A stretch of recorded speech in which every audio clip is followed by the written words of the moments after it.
కానీ మనం పెరిగినటువంటి వాతావరణం, మనకున్నటువంటి ఆర్థిక ఇబ్బందులు, మనకున్నటువంటి సమకాలీన పరిస్థితులు, వీటన్నిటి దృష్టిలో ఇప్పుడిప్పుడే ఎదుగుతున్నటువంటి మనలో కొంత పిరికితనం ఉండడం సహజం. చెయ్యి పిడికిలు బిగించండి అంటే అబ్బా వద్దు సార్ అంటాడు శివనారాయణ. ఎన్నిసార్లు చెప్పాను పిడికిలు బిగించు బిగించు అని, బిగించవు. ఇప్పటికి నేను 3 సార్లు ఆయన మీటింగ్ లో పాల్గొన్నాను. అది ఇవ్వండి ఇది ఇవ్వండి అడగడమే తప్ప మేము ఇస్తామనే స్థాయికి రావాలి కదా. ఎవరో ఎందుకు ఇవ్వాలి? ఇది మీరు అడిగినవన్నీ చిన్నది, మీరు అడగకూడదు, శాసించాలి. ఏమయ్యా ఇస్తావా లేదా, ఏంటి నీ కథ? నేను కావచ్చు ఇంకోరు కావచ్చు. కాబట్టి ప్రజాస్వామ్యంలో గుంపుకి వాయిస్ కున్నంత విలువ గుణానికి ఉండదు, గుర్తుపెట్టుకోండి. మనం 10 మంది కలిసి గట్టిగా అరిస్తే పైన ఉన్న కలెక్టర్ కూడా కిందికి దిగొస్తాడు. అదే కాకుండా మనం ఎంత గొప్ప గుణవంతులైనా ఒకరిద్దరు వెళ్ళి కలెక్టర్ గారు పర్మిషన్ కావాలని అంటే ఆవిడ బంటతో ఆపేస్తాడు, తర్వాత కలెక్టర్ లోపల పనిలో ఉన్నాడు అంటాడు. కాబట్టి ఎందుకంటే ఈ సమావేశానికి పెద్దలు ఐలాపురం వెంకయ్య గారు నిజంగా మరి ఆయన్ని మనం ఈరోజు మన కమ్యూనిటీ తరఫున, మన కులం తరఫున గొప్పగా చెప్పుకోదగినటువంటి వ్యక్తి. అదేవిధంగా మరొక తమ్ముడు ఇక్కడ ఉన్నాడు, పూర్ణచంద్రరావు, ఐపీఎస్. ఎంత శక్తివంతమైనటువంటి పాలన చేశాడంటే నేను ఎరుగుదును. విశాఖపట్నంలో ఆయన పోలీస్ కమిషనర్, నేను మున్సిపల్ కమిషనర్. ఇద్దరు ఒకే భావజాలంతో అక్కడ పనిచేస్తున్నటువంటి మన వాళ్ళని ఎక్కడైనా వెతికి భూతద్దం వేసి పట్టుకునేవాడు. ఎవరున్నారు చూద్దామని.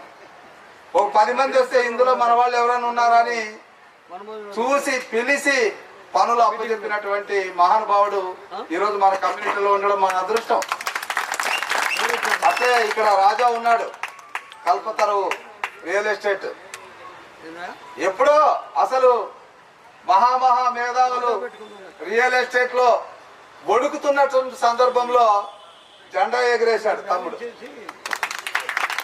సో మనకు అవకాశాలకి తక్కువేమి లేవు, అవకాశాలని పుచ్చుకోవడంలోనే ఉంది.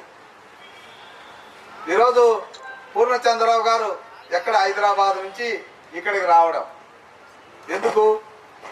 జాతి, నా జాతి బిడ్డల్ని చూడాలి, నా జాతి బిడ్డల్ని హక్కును చేర్చుకోవాలి, ఆ జాతి వల్లే నేను ఐపీఎస్ అయ్యాను అనేటువంటి ఒక భావన. నేను ఎందుకు వచ్చాను? నా జాతి బిడ్డలు కాకపోయినా నా రక్త సంబంధికులు అనేటువంటి ఒక ఆలోచనతో వచ్చా. సో మనలో ఇప్పటికైనా నేను ఇంత పెద్ద సమూహాన్ని చూడడం చాలా సంతోషంగా ఉంది శివనారాయణ. నిజంగా చెప్తున్నా, చాలా సంతోషంగా ఉంది. ఇదే ఐకమత్యం ముందుకెళ్ళాలి. ఏదో ఒక కార్యక్రమాన్ని తీసుకోవాలి, శాలివాహన విగ్రహం పెట్టాలి. శాలివాహన విగ్రహం పెట్టాలని అడగడానికి రావాలన్నా ఇంతమంది వచ్చేయాలి. ఒలుకుతూ పర్మిషన్ ఇస్తారు, ఒలుకుతూ. సో ఇక్కడ ఉన్న 5-6 అంశాలు పెద్దవేం కాదు, అన్ని చేద్దాం. ఎందుకంటే ఇవన్నీ కూడా నా దృష్టిలో ఉన్నాయి. 50 సంవత్సరాలకి చేయలేము. ఎందుకంటే ఇప్పుడు ప్లాస్టిక్ వచ్చిన తర్వాత కుండలు అనేటువంటిది కనుమరుగు అయిపోయింది. అయితే కూడా మరి దాని మీద ఆధారపడినటువంటి తమ్ముళ్ళు ఉన్నారు, కుటుంబాలు ఉన్నాయి. వాళ్ళకి 50 సంవత్సరాలకే పెన్షన్ ఇవ్వాలన్నటువంటి ఆలోచన, చేతివృత్తుల మీద ఆధారపడినటువంటి కుటుంబాలన్నిటికీ కూడా 50 సంవత్సరాలకి ఇవ్వాలన్నటువంటిది ఆలోచన. అందులోనూ మనం బీసీలుగా ఉన్నాం కాబట్టి బీసీలకు 50 ఏళ్ళకే ఇవ్వాలన్నటువంటి మా మేనిఫెస్టోని కూడా ఇంప్లిమెంట్ చేసేటప్పుడు తప్పనిసరిగా తీసుకుంటాం. ఇక్కడ నేను మిమ్మల్ని ప్రధానంగా కోరేది ఏంటంటే, మాకు 2 సీట్లు ఇవ్వండి, 1 సీట్ ఇవ్వండి, లేదంటే ఎమ్మెల్సీ అన్నా ఇవ్వండి, లేదంటే జిల్లా పరిషత్ చైర్మన్ అన్నా ఇవ్వండి అని అడుక్కోవడం ఏంటి నాకు అర్థం కాలే. ఎదగండి, పార్టీలకి కళ్ళల్లో నదురుగా కనబడేటటువంటి నాయకుడు కనబడినప్పుడు పార్టీలే తెరచాపేస్తాయి. రెడ్ తివాసేసి రండయ్యా అంట. ఎదగాలి, కమ్యూనిటీని గురించి పోరాడాలి, కమ్యూనిటీని గురించి మాట్లాడాలి. మాట్లాడినప్పుడు ఇప్పుడు శివనారాయణ ఉన్నాడు, కమ్యూనిటీ మీద చాలా జీలో ఉంది, చేయాలనే తపనుంది, ఆర్థికంగా కాస్త వెనుకబడి ఉన్నాడు. మనము ఒక్క ఆదివారం రోజు మన ఇంట్లో నాన్ వెజ్ వద్దనుకుంటే, పవిత్రమైన దినం ఆ మాట అనకూడదు కానీ తప్పని పరిస్థితులు అనాల్సి వస్తుంది. ఒక్కరోజు అనుకుంటే 52 వారాలు తినండి, ఒక్క వారం వద్దనుకుంటే ఆ 1000 రూపాయలు ఆయనకి సాయం చేసి ఎంత అవుతుందో ఆలోచన చేయండి. ఎదగడా ఎమ్మెల్యేగా? ఎదుగుతాడు. కాబట్టి మనం ఒక్కటే ఆలోచన, జాతి ముందుకెళ్ళాలి.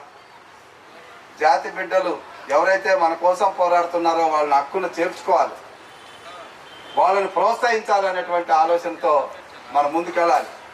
మరి ఈరోజు రిటైర్డ్ అయిన తర్వాత అత్యున్నతమైనటువంటి స్థాయిలో పనిచేశాడు పూర్ణచంద్ర. మరి ఈరోజు ఆయన అనుకుంటే అధికారంలో ఉన్న ఏ పార్టీ అయినా హక్కున చేర్చుకొని సీట్ ఇస్తుంది. అక్కడ తెలంగాణలో ఉన్నటువంటి కాంగ్రెస్ అయినా, లేదా అంతకుముందు పాలన చేసినటువంటి కేసీఆర్ అయినా, లేదా ఇక్కడ తెలుగుదేశం అయినా, మరొకటైనా ఆయనకు రెడ్ తివాసేసి ఇస్తుంది. ఎందుకంటే ఆయన చేసిన సర్వీస్ అలాంటిది, పేదల పక్షపాతిగా ఉన్నాడు. కానీ మరి ఆయన ఆ పదవి కోసం ఈరోజు ఉద్యమంలో లేడు.